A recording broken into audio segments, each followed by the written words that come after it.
Have you tried calling a company lately, not emailing them, not typing into one of those little chat windows that asks you to rate your experience before it's actually given you one?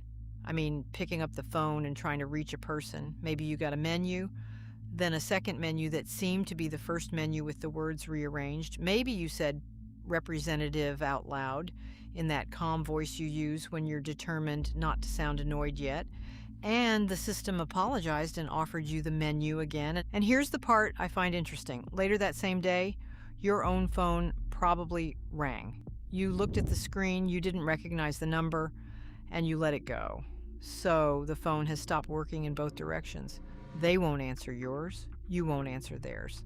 That's a strange thing to have happened to a device that was, for most of our lives, the fastest way to get anything sorted out. Now, the obvious explanation is that companies got cheap and scammers ruined the rest. Both of those are true. Neither one is the whole story. When I started looking into this, what surprised me was how much the two halves of this problem grew up together, and that there's an industry term for what's being done to you when you call. This is the current age, making sense of a changing world.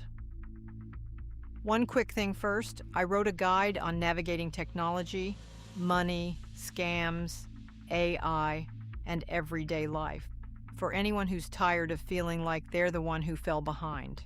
You didn't. Nobody handed us the rules.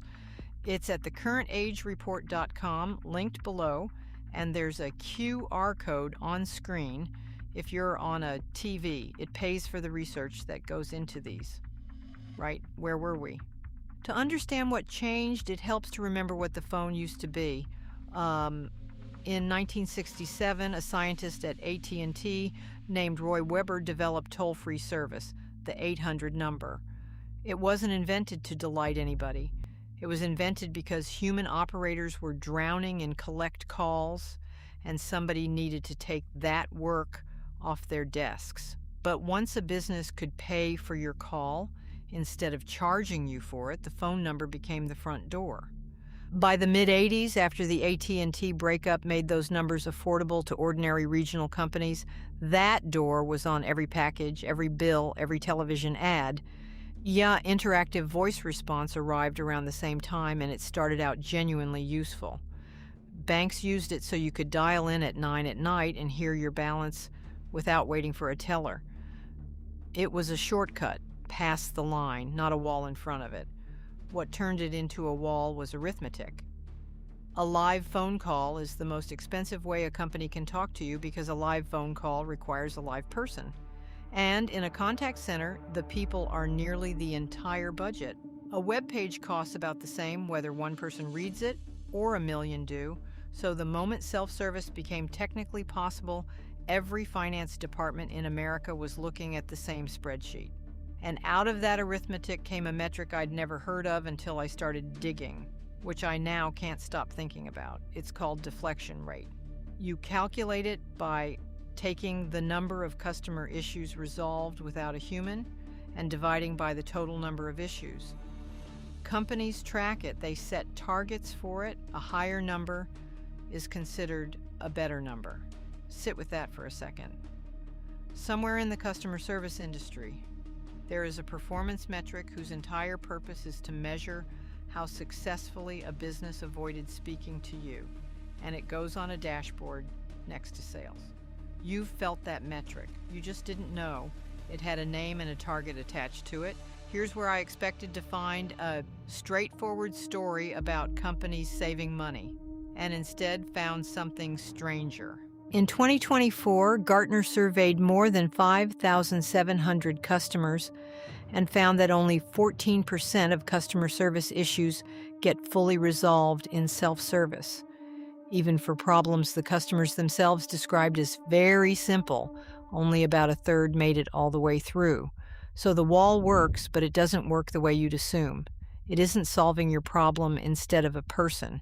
Most of the time it's just standing there until you give up, come back tomorrow, or find another way in. The deflection got measured. Whether anything got fixed mostly didn't. And then there's the financial incentive underneath all of it. The Bureau of Labor Statistics counts about 2.8 million customer service representatives in this country, earning a median of roughly $43,000 a year. That occupation is projected to shrink about 5% over the next decade, a loss of around 154,000 jobs. And the government's own explanation is refreshingly blunt. Self-service systems, social media, and mobile applications let customers handle simple tasks without a representative. That was written before the newest wave hit. In early 2024, the payments company Klarna announced that its AI assistant had handled 2.3 million conversations in its first month, which the company said was the equivalent work of 700 full-time agents. Resolution time dropped from about 11 minutes to under 2. Klarna estimated it would improve profits by $40 million that year. Last year, Salesforce's chief executive said his support organization had gone from about 9,000 people to about 5,000, with roughly half of customer conversations handled by AI, and support costs down 17%. His words were, "I need less heads." The company later preferred the word rebalanced, but is there another side to this? I think there has to be, and it's stronger than I expected. There's a study by 3 economists published in one of the most rigorous journals in the field that followed more than 5,000 real customer support agents as an AI assistant was rolled out to them. Productivity rose about 14%, but the gain wasn't spread evenly. The newest, least experienced agents improved by around 34%, while the veterans barely changed. The tool was quietly teaching beginners what the best people on the floor already knew. Customer sentiment improved, so did how long employees stayed. That's not a machine replacing a person. That's a machine propping up the overwhelmed 23-year-old who got 4 days of training, which is closer to what was actually on the other end of that line in 2015 than most of us like to admit. And I want to be careful about nostalgia here, because the golden age was never as golden as memory suggests. Consider the Internal Revenue Service, an organization with no profit motive whatsoever for hiding from you. The IRS reported that during the 2024 filing season, taxpayers waited just over 3 minutes for help. A federal watchdog checked the math and found that figure covered 33 phone lines, which handled about 2/3 of answered calls. Across the whole agency, the average was 8 minutes, and if you called a compliance line, 19. Nobody at the IRS was chasing a deflection bonus. The queue is just what happens when demand meets a budget.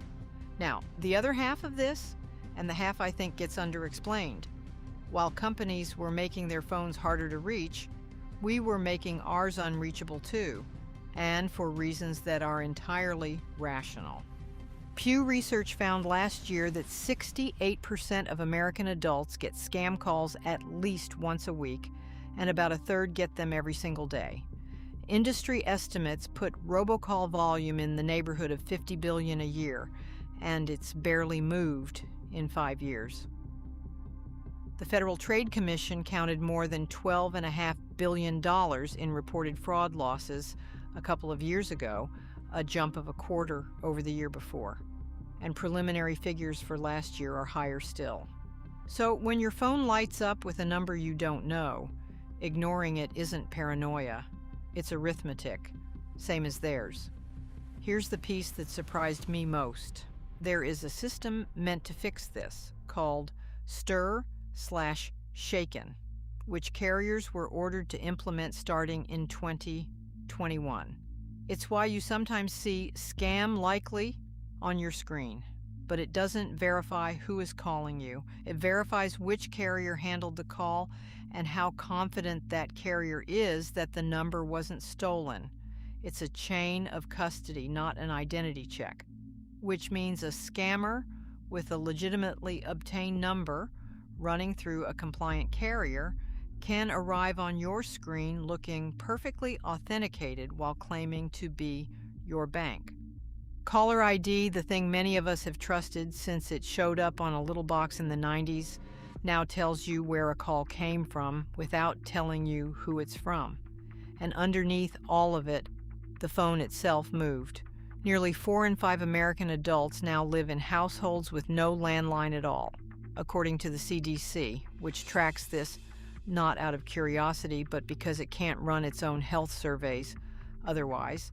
The phone that used to sit in the hallway and get answered by whoever walked past is now a private device in a pocket, and answering it is a decision rather than a reflex. So here's where this reaches us. The demand for a phone call never actually went away. YouGov found last year that the telephone is still the single most preferred way Americans want to contact a company. 35% ahead of email, far ahead of chat, and chatbots came in dead last at 1%. Among people over 60, it's more than half. And a McKinsey piece I read had a detail that undercut every assumption I walked in with. 71% of Gen Z customers agree that calling is the fastest way to actually resolve something. The young people supposedly killing the phone call know exactly what it's good for. What changed wasn't demand, it was supply. There are a few practical things worth doing with that when you call, say, agent or representative immediately, or press 0 before you engage with the menu at all, because many systems escalate faster when you refuse to play. If a callback is offered, take it, since your place in the queue is usually held. Call early in the morning on a Tuesday or a Wednesday rather than a Monday. When something matters, get it in writing through chat or email so you have a transcript, because a phone call leaves you no record and the company has the recording. And treat the number on your screen as decoration. If a caller claims to be your bank, hang up and dial the number on the back of your card. There is some movement on the other end. California legislators have advanced a bill that would require large companies to get you to a human within 5 minutes of asking, though it hasn't become law. A tribunal in Canada ruled that an airline was on the hook for wrong information its chatbot gave a customer, on the sensible logic that a chatbot is just part of the company's own website. And the same research firm that spent years forecasting how much labor AI would strip out now predicts that half the companies that cut service staff for AI will be hiring people back by 2027. Meanwhile, the American Customer Satisfaction Index reported this month that satisfaction just fell more sharply than at any point this century, except the pandemic. The index doesn't blame technology for that. It points at record corporate profits sitting next to record complaints and describes companies charging more while supplying less. Maybe that's the real story here. The phone call didn't die, and it wasn't murdered by robots. It got reclassified. For 50 years, it was the front door, and paying for that door was simply what it cost to be in business. Now it's the last door, and there's a metric standing in front of it that improves every time you turn around and walk away. Whether that counts as progress probably depends on whether you've ever needed something that a menu doesn't have a number for. So the next time you pick up and dial, you'll notice the ringing sounds exactly the way it always did. It's what's waiting on the other end that changed. I'm curious about your experience. When was the last time you reached an actual human being on the first try? And who was it? I'd like to know which companies are still answering.